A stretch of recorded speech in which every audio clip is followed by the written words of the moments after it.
तुला राशि के जातक जो कि अपनी बैलेंसिंग क्षमताओं के लिए हर चीज को तोल मोल कर व्यवहार में लाने के लिए, सौंदर्य के लिए, आकर्षण के लिए, ललित कलाओं के लिए, अपने सादे से सादे परिधान, सादे से सादे व्यवहार से भी लोगों को आकर्षित करने के लिए जो प्रसिद्ध होते हैं, ऐसे तुला राशि के जातकों को मेरा प्रणाम है। स्वागत है आपका दीपा ज्योतिष में और स्वागत है मेरे चैनल 21st सेंचुरी मॉम में। आज बात करते हैं कैसा रहेगा जून का महीना इन तोल मोल वाले तुला राशि के जातकों के लिए। अगर आप मेरे चैनल पर नए हैं तो इसको सब्सक्राइब कर दीजिए। वीडियो पसंद आएगा तो लाइक और शेयर कर दीजिएगा। आप लोग नाम पूछते हैं, मेरा नाम है दीपा गौर। तो शुरू करते हैं पहले घर से। पहले घर में जहां तुला राशि है उसका स्वामी शुक्र आपके भाग्य भाव में 1 तारीख से 8 तारीख तक बुध के साथ बैठा हुआ है। पहला घर यानी लग्न। लग्न हम खुद हैं, हमारा शरीर, हमारे सिर के बाल से पैर के नाखून तक जो पूरा शरीर है वो ही लग्न है। इसीलिए लग्न इंपॉर्टेंट है। आप लोग पूछते हैं कि मैडम लग्न से देखें या राशि से, दोनों इंपॉर्टेंट है। लग्न इसलिए इंपॉर्टेंट है क्योंकि मन, बुद्धि, शरीर, आत्मा, इन सब को लग्न में ही समाहित होना होता है। समावेश है इन सब का। लग्न इन सब का एक टोटलिटी में है, इस सब का मिक्सचर है लग्न। मतलब लग्न ही सब कुछ है। लग्न ही आत्मा, लग्न ही मन, लग्न ही बुद्धि, लग्न ही शरीर। चंद्र राशि का अर्थ यह है कि जहां मन यानी चंद्रमा बैठा होता है उसको हम अपनी जन्म राशि या चंद्र राशि कहते हैं। तो लग्न का जो स्वामी है शुक्र, वो भाग्य भाव में बुध के साथ बैठा है, लक्ष्मी नारायण योग बना रहा है। तो 1 तारीख से 8 तारीख तक जब तक शुक्र भाग्य भाव में रहेंगे, 1 जून से 8 जून तक, कोई विशेष काम जिसमें भाग्य विशेष साथ देगा वो निश्चित रूप से बनेगा। लग्न पर राहु की 9वीं दृष्टि है और मंगल की 7वीं दृष्टि है। राहु इस समय शतभिषा में है। हालांकि राहु छलिया, राहु कपट, राहु साम दाम दंड भेद। तो इस समय सबसे पहली बात तो ये कि आप डिप्लोमेटिक हो जाएंगे, बहुत डिप्लोमेटिक हो जाएंगे। और राहु की दृष्टि तब है लग्न पर जब राहु शतभिषा में है। मैंने एस्ट्रोलॉजी मेरे पिता से सीखी। वो कहते थे जो ग्रह जिस नक्षत्र में बैठा होता है उसके अनुरूप फल देता है। राहु अपने नक्षत्र में बैठा है शतभिषा में। शतभिषा का मतलब है 100 doctors, 100 Vaidya, healing from 100 doctors. तो लग्न जो हमारा शरीर है, जो हमारा मन है, जो हमारी आत्मा है, उसमें जो घाव थे उनकी हीलिंग होगी अलग अलग जगहों से, अलग अलग प्रकार से। राहु एक दुष्ट ग्रह होते हुए भी इस समय आपको हीलिंग देगा। मंगल की दृष्टि 7वीं यानी पूर्ण। मंगल आपके 7वें घर का ही स्वामी होकर के 7वें ही घर में बैठा है इस समय और लग्न पर पूर्ण दृष्टि डाल रहा है। मंगल क्या है? मंगल हमारे शरीर में, हमारी धमनियों में बहने वाला रक्त है। हमारे शरीर की ऊर्जा, एनर्जी, वार्मथ, हमारे शरीर में जो गर्मी रहती है वो मंगल है। जैसे ही शरीर ठंडा होता है नीचे उतार लेते हैं, मंगल गया, शरीर गया, यू आर डेड। तो जिस एनर्जी से हम चलते हैं, फिरते हैं, उठते हैं, बैठते हैं, खाते हैं, पीते हैं, वो एनर्जी मंगल है। मंगल 7वें घर में, 7वां घर आपका लाइफ पार्टनर है ना। ऊपर से पूर्ण दृष्टि प्रथम भाव पर। तो 20 जून तक मंगल यहां रहेगा। मंगल अग्नि, राहु एम्पलीफायर। ऐसा समझ लीजिए पेट्रोल को तीली दिखाने जैसा है। तो एक नम्र निवेदन है, देखिए ये समय अगर हम सारे ग्रहों की स्थितियां देखें, वैश्विक स्तर पर, नेशनल लेवल पर, सब जगह war war war war war है। तो ये वॉर सिर्फ इंटरनेशनल या नेशनल लेवल पर नहीं है, ये वॉर आपके अपने जीवन में भी है। युद्ध की स्थिति में वो मन के अंदर हो, आत्मा के अंदर हो, परिवार के अंदर हो, कहीं भी हो, आप जितने ठंडे दिमाग से सिचुएशन को हैंडल करेंगे उतनी अच्छी तरह उस परिस्थिति को निकाल कर ले जाएंगे। तो मेरा एक नम्र निवेदन ये है कि इस समय क्रोध बहुत आएगा, शांत रहिएगा। अगर आप शांत नहीं रह पाते तो अपना कोई बहुत बड़ा नुकसान कर बैठेंगे। कारण राहु और मंगल के योग को जो नाम दिया गया है पाराशर ज्योतिष में, उसे विस्फोटक योग कहते हैं। डरा नहीं रही हूं, एक नॉर्मल बिहेवियर है ये हमारा कि सामने से किसी ने ऊंचा बोला तो हमें भी गुस्सा आता है। वो एक बहुत नॉर्मल ह्यूमन रिएक्शन है। पर purpose of astrology is remedies. Astrology एक रेमेडियल साइंस है। इसका पर्पस ये है कि जो नुकसान हो सकता है उसकी पूर्व सूचना देना कि भाई बचा सकते हो तो बचा लो।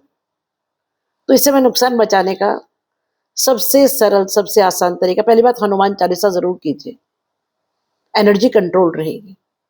दूसरी बात, दुर्गा पूजा किसी भी हालत में कीजिए जो राहु को कंट्रोल करके रखेगी। हालांकि मैं हमेशा रेमेडीज एंड में बताती हूँ, लेकिन इस बार शुरू में बता रही हूँ।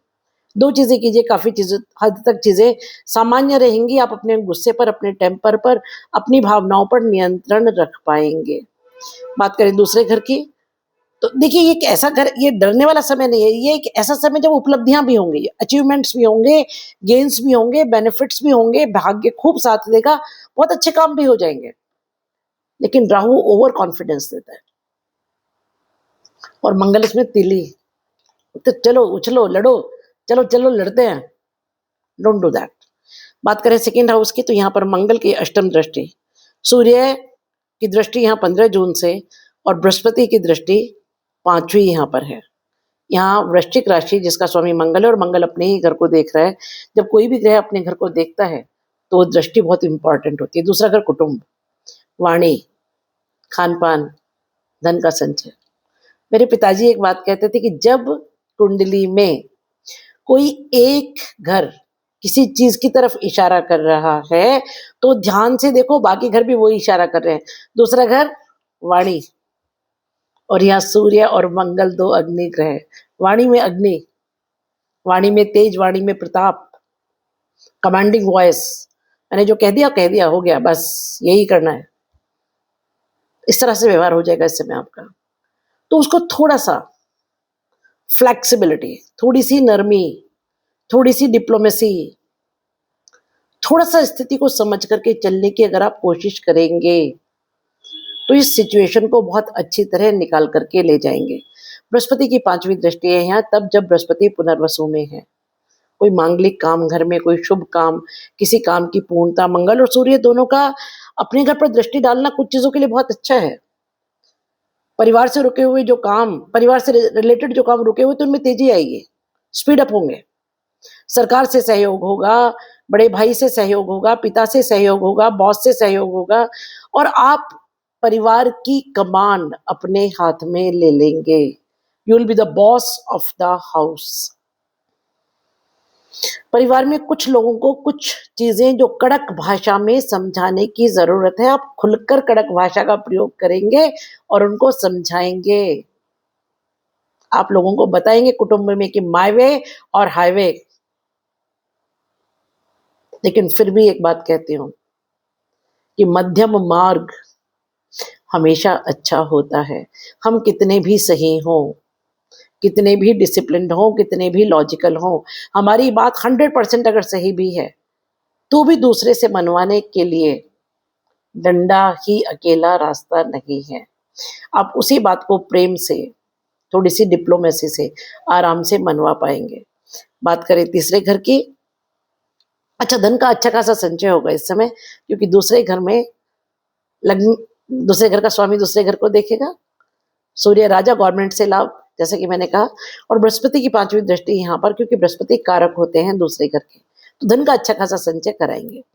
बात करें तीसरे घर की, तो तीसरे घर में धनु राशि है जिसके स्वामी बृहस्पति इस समय चतुर्थ घर में बैठे हुए हैं, दशम भाव में बैठे हुए हैं। पराक्रम का स्वामी कर्म स्थान में। अब अपने खुद के पराक्रम से आप अपने कर्म स्थान पर इस समय बहुत बड़े बड़े काम कर जाएंगे। वर्क प्लेस पर जबरदस्त यानी गजब प्रोग्रेस। कारण तीसरे घर पर शनि की दृष्टि, सूर्य की दृष्टि, बुध की दृष्टि, शुक्र की दृष्टि और केतु की दृष्टि है। थोड़े से कॉन्फ्लिक्ट्स रहेंगे, गुस्सा ये भी दिखा रहा है, शनि और सूर्य है, पिता पुत्र होते हुए भी शत्रु है। जब एक भाव को एक साथ देखेंगे तो क्या होगा, कॉन्फ्लिक्ट तो होगा। कम्युनिकेशन में कॉन्फ्लिक्ट, पहला घर भी वही दिखा रहा है, दूसरा घर भी वही दिखा रहा है, तीसरा घर भी वही दिखा रहा है। तो वाणी पर नियंत्रण। तुला वाले आराम से कुछ उल्टा सीधा बोलते नहीं है, वो काम कुंभ वालों का है। मैं कुंभ वालों को हमेशा सुनाती हूँ कि भाई प्लीज वाणी पर नियंत्रण रखो। तुला वालों को ये कहने की जरूरत कभी मुझे नहीं पड़ी, पर ये एक ऐसा समय है जब तीन घर, पहला घर, दूसरा घर और तीसरा घर, तीनों एक ही चीज दिखा रहे हैं कि कम्युनिकेशन विल बी फायरी। वाणी में अग्नि, वाणी में क्रोध, वाणी में अहंकार, वाणी कड़वी और कड़वी के साथ साथ ऊंची आवाज, उसको संभालिएगा। हालांकि इस समय आप बहुत पराक्रम करेंगे, अच्छे कर्म करेंगे, छोटी यात्राएं होंगी, छोटी यात्राओं से आपको लाभ भी होगा और कर्म स्थान पर बहुत जबरदस्त उठान अपनी ही मेहनत से होगा। मगर कुछ बहुत अच्छा, कोई जॉब, अच्छा नया जॉब, प्रमोशन, अगर आप बिजनेस में हैं या आप फ्रीलांसिंग कर रहे हैं, तो सभी में एक बहुत अच्छा खासा पॉजिटिव उछाल, एक अच्छा उत्थान कर्म स्थान पर दिखा रहा है। बात करें चौथे घर की, तो मकर राशि है जिसका स्वामी शनि आपके छठे घर में रेवती में आया है 17 मई से। छठा घर रोग ऋण और शत्रु है। ये एक बहुत सुंदर स्थिति है। तुला वाले हमेशा बड़ा बैलेंस करके चलते हैं, बैलेंस करके बोलते हैं, बैलेंस करके व्यवहार करते हैं। शनि अभी तक उत्तर भाद्रपद में थे और अब रेवती में आए 17 मई से। तो रेवती नक्षत्र श्रृंखला का अंतिम नक्षत्र। चौथा घर सुख स्थान है, माता है, भूमि है, भवन है, वाहन है, पब्लिक है और पब्लिक डीलिंग है। इसका स्वामी जब छठे घर में बैठा होगा तो पेरेंटल लैंड पर जो शत्रु थे उनका नाश, भूमि भवन वाहन में प्रगति। कुछ आप भूमि खरीदना चाहते थे, भवन खरीदना चाहते थे, वाहन खरीदना चाहते थे, उस काम को बहुत अच्छे से कर पाएंगे। और रेवती एक शुभ समापन को दिखाता है, एक हर्षोल्लास को दिखाता है, खुशी को दिखाता है, सेलिब्रेशन को दिखाता है। तो it shows celebration at your native place, आपकी मदर लैंड पर, आपकी मातृभूमि पर, आपके पैतृक घर में, आपकी माताजी के घर में। और काल पुरुष का हृदय स्थान है ये नन्हा सा चौथा घर। हृदय में सेलिब्रेशन कुछ ऐसा होगा जिससे आपको हृदय में सुख, हृदय में शांति, हृदय में एक अच्छा सुख और खुशी की भावना आएगी। बृहस्पति की 7वीं दृष्टि, पूर्ण दृष्टि यहाँ पर है। बृहस्पति केंद्र में बैठकर केंद्र स्थान को देख रहे हैं। तब जब बृहस्पति उच्च के हैं, उदित है, मार्गी है, अतिचारी हैं और पुनर्वसु में है। ओ माय गॉड, बहुत लंबे समय बाद, बहुत लंबे समय बाद एक राहत की सांस, हृदय में शांति, हृदय में सुख, हैप्पीनेस ऑफ अचीवमेंट कि चलो फाइनली एक काम कंप्लीट हुआ जिसका आप बहुत समय से इंतजार कर रहे थे, जिससे कि आपको सचमुच में दिल में ठंडक पहुंचेगी। ऐसा कोई काम कंप्लीट होगा इस समय में। बात करें 5वें घर की, तो यहाँ राहु शतभिषा में है 2 अगस्त तक। अपनी ही राशि कुंभ राशि में बड़ी प्रबल स्थिति में बैठे हुए हैं। कुंभ राशि का स्वामित्व शनि के साथ साथ राहु के पास भी, और राहु अपने ही नक्षत्र में शतभिषा में। ऐसे तो अगर हम राहु को देखें तो राहु राक्षस, राहु छल, राहु कपट, राहु अमर्यादित सोच, असीम अभिलाषाएं, सब कुछ पा लेने की इच्छा और साम दाम दंड भेद कैसे से भी पाना है। राहु शॉर्टकट है, राहु लंबे रास्ते से नहीं जाना चाहता। 5वां घर हमारे प्रेम प्रसंग, हमारी संतान, विद्या, बुद्धि, पूर्व जन्म और जीवन का पूर्ण उत्थान। तो जब तक राहु शतभिषा में रहेंगे ना 2 अगस्त तक, तब तक इन सारे फील्ड्स में, संतान के जीवन में, आपके प्रेम प्रसंगों में, आपके जीवन के पूर्ण उत्थान में कोई बहुत बड़ा उछाल दे करके जाएंगे। संतान की जॉब से रिलेटेड, उनकी एजुकेशन से रिलेटेड, उनके विवाह से रिलेटेड, या जो भी कुछ आपको संतान से रिलेटेड प्रॉब्लम्स आ रही थी उनका कोई सोल्यूशन निकलेगा। प्रेम प्रसंगों में जो कंफ्यूजन थे उसमें क्लैरिटी आएगी। एजुकेशन से रिलेटेड आप कुछ करना चाहते थे तो उसको बहुत अच्छे से कर पाएंगे, उसके लिए रास्ते निकलेंगे, सोर्सेस निकलेंगे, साधन निकलेंगे। और क्योंकि ये पूर्व जन्म का घर है तो पूर्व जन्म के कर्मों का सपोर्ट इस समय आपको मिलेगा। केतु की 7वीं दृष्टि है यहाँ। राहु और केतु हमेशा आमने सामने ही होते हैं, तो केतु की 7वीं दृष्टि यहाँ पर चीजों में हर्डल्स तो लाएगी। केतु कैंची सिजर्स काटता है, केतु ना वो सेपरेट करता है, तो जो भी काम होंगे उनमें शुरू में थोड़ी हर्डल्स तो आएगी, इजीली तो कोई काम केतु होने नहीं देगा, लेकिन वो काम अच्छे से कंप्लीशन की तरफ पहुंच जाएंगे, ये एक बहुत अच्छी बात है। बात करें छठे घर की, तो यहाँ पर मीन राशि में शनि बैठे हुए हैं।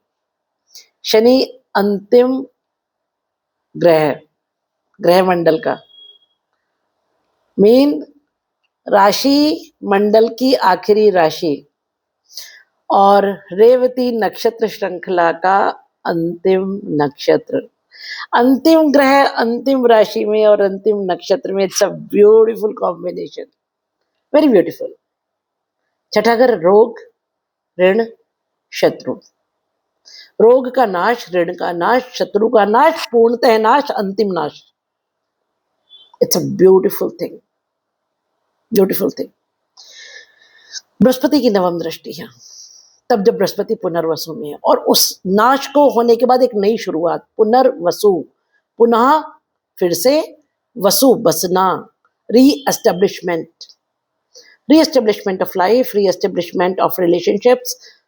ये सेवा का भी भाव है, नौकरी का भाव है, और शनि सेवा के कारक हैं, नौकरी के भाव में बैठे हैं।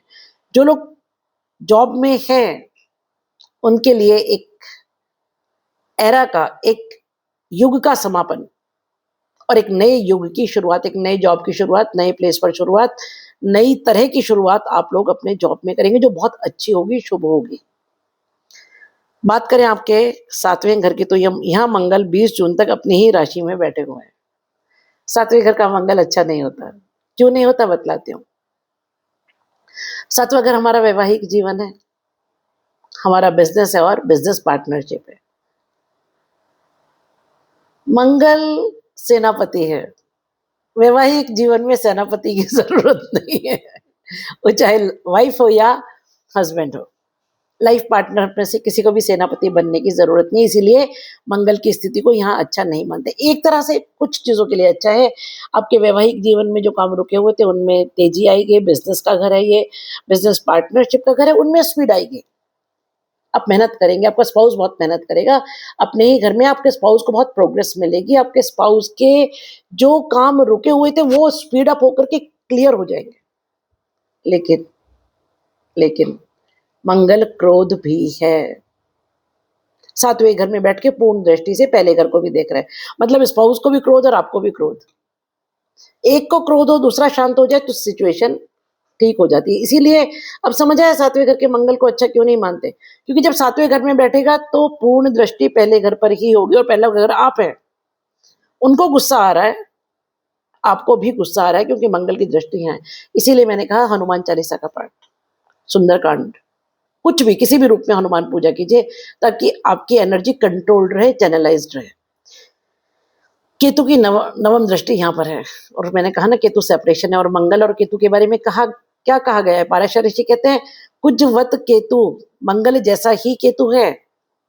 तो एक इस तरह से मान के चलिए कि फिर जब केतु के साथ मंगल मिलता है तो दोनों फायरी प्लैनेट्स हो जाते हैं, दोनों अग्निग्रह यहाँ पर। तो जैसा कि मैंने कहा कामों में स्पीड आएगी, कुछ चीजों के लिए अच्छा एनर्जाइज्ड रहेंगे, सारे काम जो आपके लाइफ पार्टनर से रिलेटेड है, बिजनेस से रिलेटेड है, बिजनेस पार्टनरशिप से रिलेटेड है, लेकिन साथ साथ क्रोध की भी अति, उसको संभालिएगा। बात करें आपके 8वें घर की, तो यहाँ सूर्य 15 जून से आ जाएंगे और मंगल 20 जून से यहाँ आ जाएंगे, और महीने के अंत तक 8वें घर में रहेंगे। 8वां घर ससुराल, 8वां घर गूढ़ रहस्य, 8वां घर ऑकल्ट, ऐसा ज्ञान जो छुपा हुआ है, ऐसा धन जो छुपा हुआ है। 8वां घर ट्रांसफॉर्मेशन है। सूर्य और मंगल 2 अग्निग्रह जब 8वें घर में आएंगे तो लाइफ में एक बहुत बड़ा ट्रांसफॉर्मेशन लेकर के आएंगे।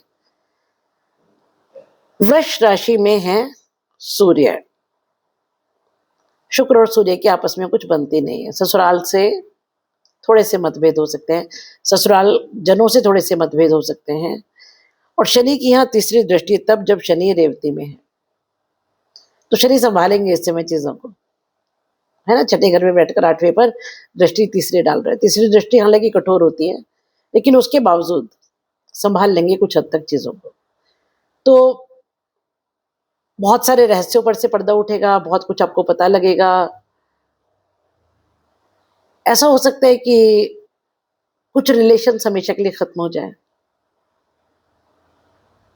कुछ लोगों को आप माफ़ करना बंद कर दें जिनको आपने 1000 बार माफ़ किया है। ये एक ऐसा समय होगा कि कुछ ऐसे रिविलेशंस, कुछ ऐसी चीज़ें आपको पता लगेंगी कि आप कुछ लोगों के लिए हमेशा के लिए दरवाज़े बंद कर देंगे। इसे आप किसी भी तरह से समझ लीजिए, ये आपके ऊपर है, लेकिन ऐसा होगा। बात करें 9वें भाव की, तो यहाँ पर 1 तारीख से 8 तारीख तक बुध के साथ शुक्र रहेंगे, लक्ष्मी नारायण योग बनेगा। ये एक बहुत अच्छा समय है, कुछ शुभ काम, मंगलमय काम आपके जीवन में होंगे। बाद में यहाँ बुध के साथ सूर्य आ जाएंगे 15 तारीख से, तो बुधादित्य योग बनेगा। तो भाग्य तो इस पूरा महीने बहुत अच्छी तरह साथ देगा, इसमें कोई शक नहीं है। आपका करियर, फाइनेंस, फैमिली, हेल्थ, सभी कुछ बहुत अच्छा। हाँ, मैं एक बात बताना भूल गई, सूर्य और मंगल जब अष्टम भाव में आते हैं, तो थोड़ा-सा बीपी को और हार्ट को सँभालिएगा। आप लोग हमेशा बोलते हैं मैडम आप अच्छी-अच्छी बात बताती हैं, कुछ बुरा तो बताती नहीं है। तो देखिए, मैं अपने हर वीडियो में अगर कहीं कुछ आपको वार्न करने की ज़रूरत होती है तो डेफ़िनेटली करती हूँ। बस चिल्ला-चिल्ला कर के नहीं बोलती हूँ, आप मर जाने वाले हैं, दुनिया खत्म हो जाने वाली है, आप बर्बाद हो जाएँगे, वैसा कुछ होता भी नहीं है। देखिए, एस्ट्रोलॉजी डराने के लिए नहीं है। अगर कुछ ऐसा है जो थोड़ा अशुभ या थोड़ा खराब हो सकता है, तो उसके लिए आपको वार्न किया जाता है और मैं हमेशा करती हूँ। थोड़े सटल वे में, थोड़े प्रेम से करती हूँ। आपको डराती नहीं हूँ क्योंकि मेरा ये मानना है एस्ट्रोलॉजी डराने के लिए तो बिल्कुल भी नहीं है। तो 8वें घर के बारे में थोड़ी-सी वार्निंग दे रही हूँ। अगर हार्ट से रिलेटेड, बीपी से रिलेटेड कोई प्रॉब्लम लगे, तो खुद डॉक्टर मत बनिएगा। गो टू डॉक्टर, है ना? एक बार चेकअप करा लेने में कुछ नुकसान नहीं है। अपनी मेडिसिन्स रेगुलरली लीजिए। बात करें नवम भाव की, तो जैसे कि मैंने कहा कि भाग्य जबरदस्त साथ देगा। सूर्य और बुध बुधादित्य योग बनाता है। बुध और शुक्र लक्ष्मी नारायण योग बनाता है। 1 से 8 तक बुध और शुक्र साथ। उसके बाद बुध अकेले रहेंगे 15 तारीख तक और सूर्य 15 तारीख से बुध को जॉइन कर लेंगे और बुधादित्य योग यहाँ पर बनेगा। पूर्ण दृष्टि से आपके पराक्रम भाव को देखेंगे। मेहनत तो आपको ही करनी है, उससे ही भाग्योदय होगा। आप बहुत sincerely despite all the odds, विपरीत परिस्थितियां होते हुए भी अपने काम पर से फोकस नहीं हटने देंगे। 10 मिनट पहले किसी से युद्ध करके आए हैं, उसके बाद बिल्कुल नॉर्मल मुस्कुरा के अपना काम कर रहे हैं। ऐसी सिचुएशन रहेगी, कमेंट जरूर कीजिएगा। बात करें आपके दशम भाव की, तो यहाँ बहुत अच्छी स्थिति है। 2 गुरु एक साथ, बृहस्पति उच्च के केंद्र में, कर्म स्थान पर। तो कर्म स्थान पर मैंने कहा ना, गजब प्रोग्रेस इस समय। ऊपर से शुक्र भी आ जाएंगे 8 जून से और महीने के अंत तक यहाँ रहेंगे और मंगल की चौथी दृष्टि यहाँ रहेगी। दोनों की पूर्ण दृष्टि चौथे घर पर, जो सुख है, माता है, भूमि है, भवन है, वाहन है। 2 गुरु जब एक साथ पूर्ण दृष्टि से चौथे घर को देखेंगे तो विशेष विशेष विशेष सुख की प्राप्ति। दोनों कर्म स्थान पर बैठे हुए हैं। 10वां घर गवर्नमेंट है, पिता है, बॉस है, आकाश स्थान है। इसका मतलब ये 2 गुरु मिलकर के आपको आपके कर्म स्थान पर आकाश की ऊंचाइयों तक पहुंचाएंगे, जो कि एक बहुत अच्छी स्थिति है। बात करें 11वें भाव की, तो यहाँ केतु मघा में है। सिंह राशि में केतु का होना ग्रहण दोष है। सिंह राशि यानी सूर्य या चंद्रमा के घर में जब राहु या केतु होते हैं तो ग्रहण दोष होता है। लेकिन एक बहुत अच्छी स्थिति इस समय यह है कि केतु मघा में है। मघा पितरों की कृपा को दिखाता है। 11वां भाव लाभ और इच्छा पूर्ति है। तो इस समय विशेष लाभ और विशेष इच्छा पूर्ति, जिसमें पूर्ण सहयोग आपके पितरों का होगा। इस समय जो भी कुछ मिलेगा ना, वो पितृ कृपा से मिलेगा। यहाँ राहु की 7th दृष्टि, 7वीं दृष्टि है, पूर्ण दृष्टि है। राहु अचानक, Rahu shortcut, Rahu sudden gains, Rahu out of blue कुछ करा देता है अचानक। तो कुछ ऐसा जो अचानक हो जाएगा, आपको कोई ऐसा लाभ, कोई ऐसी इच्छा पूर्ति जिसके लिए आप सोच रहे थे अरे नहीं ये नहीं हो पाएगा, बहुत समय से परेशान थे, थक गए थे, छोड़ दिया था, उस दिशा में सोचना ही छोड़ दिया, और अब अचानक कोई फल प्राप्ति आपको होगी। बात करें 12वें घर की, तो यहाँ पर कन्या राशि है जिसका स्वामी बुध बहुत सुदृढ़ अवस्था में बैठा हुआ है, पहले शुक्र के साथ, बाद में सूर्य के साथ भाग्य भाव में।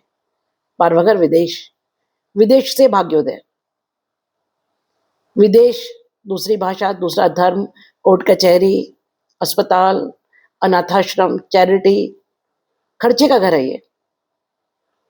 लेकिन जब खर्चे के घर का स्वामी भाग्य भाव में बैठा हो, तो जो खर्चा होगा ना उसके भी बेनिफिट्स आपको मिलेंगे। शनि की यहाँ 7वीं दृष्टि है। शनि कौन है? सोलर सिस्टम का सबसे बूढ़ा ग्रह है, सूर्य से सबसे ज्यादा दूर, सबसे ठंडा, सबसे प्रैक्टिकल, सबसे नॉलेजेबल, सबसे एक्सपीरियंस्ड और कठोर। जब शनि की 7वीं दृष्टि 12वें घर पर होगी तो कठोरता से खर्चों को नियंत्रण करेंगे, कठोरता से खर्चों को नियंत्रण करेंगे। तो ये सेविंग्स के लिए बहुत अच्छा समय होगा। इस समय धन की प्राप्ति विदेश से, विदेशी भाषा से, विदेशी धर्म से, मल्टीनेशनल कंपनीज से, इंपोर्ट एक्सपोर्ट से, या आप जिस भी काम में हैं बाहर के लोगों से आपको इस समय अच्छा खासा धन लाभ होगा। ये मेरी प्रेडिक्शंस इस महीने के बारे में। कुछ रेमेडीज जो मैं आपको बताना चाहती हूँ वो आपको सुननी चाहिए। मैंने आपको पहले ही कहा है, मंगल के लिए हनुमान चालीसा जरूर कीजिएगा। हो सके तो मसूर की दाल धुली हुई उसका दान कीजिए, जो लाल दाल होती है। दूसरी बात, राहु जब तक 5वें घर में है तब तक दुर्गा पूजा किसी भी रूप में जरूर कीजिए। और क्योंकि 2 गुरु एक साथ दशम स्थान पर हैं तो किसी भी रूप में गुरु पूजा कीजिए। अगर आप इतना कर लेते हैं तो this is more than enough, more than enough. मेरी एक छोटी सी रिक्वेस्ट है, मैं बहुत रिसर्च करके वीडियो बनाती हूँ। मैंने ज्ञान मेरे पिता से पाया, उन्होंने सारे ग्रंथों का ज्ञान मुझे दिया, जो जितने भी ज्योतिष के ग्रंथ हैं उसके अलावा उनके अपने जो रिसर्च थी पूरे जीवन की ज्योतिष की, वो उन्होंने मुझे बताई, समझाई, और एक नए दृष्टिकोण से उन्होंने मुझे ज्योतिष को पढ़ना, देखना और समझना सिखाया। वो कहते थे कि ये इतना अनंत ज्ञान है कि इसको सीखने के लिए एक तो छोड़िए 10 जन्म भी कम है। तो मैं कभी ऐसा तो नहीं कह सकती हूँ मैं पूर्ण ज्ञाता हूँ, वो तो मैं नहीं हूँ, और अपने आखिरी सांस तक भी नहीं हो पाऊंगी। हालांकि बचपन से मैंने एस्ट्रोलॉजी सीखी, पर आज भी मैं पढ़ती हूँ और आज भी मुझे लगता है सीखने के लिए बहुत कुछ है। तो हम लोग सिर्फ मैथमेटिशियंस हैं, जो सूत्र हमारे पूर्वज, हमारे ऋषि दे करके गए, उनको हम आपकी और उसको ऊपर लगा करके जितना हमें ज्ञान है उसके अनुसार कुछ कैलकुलेशंस करके कुछ रिजल्ट्स निकालते हैं और वो आप तक पहुंचाते हैं। वो कितना सही कितना गलत इसका निर्णय आप करेंगे, वो मैं नहीं जानती। तो जो भी मैंने प्रेडिक्शंस की हैं वो कितनी सही कितनी गलत आप पर इम्प्लीमेंट होती है कि नहीं होती, ऑनेस्टली बताइए। झूठी तारीफ की ज़रूरत बिल्कुल नहीं है, वो मैं कभी नहीं कहती हूँ। लेकिन जो भी है, जैसा भी है, लिखिए ज़रूर। मुझे आप में से हर एक के कमेंट का इंतज़ार रहता है और मैं हर कमेंट पर रिएक्ट करती हूँ, क्योंकि आपके कमेंट मेरे लिए रिसर्च का काम करते हैं। मुझे अगला वीडियो बनाने में उससे बहुत मदद मिलती है। Stay happy, stay blessed. Video को शेयर कीजिए, लाइक कीजिए, सब्सक्राइब कीजिए।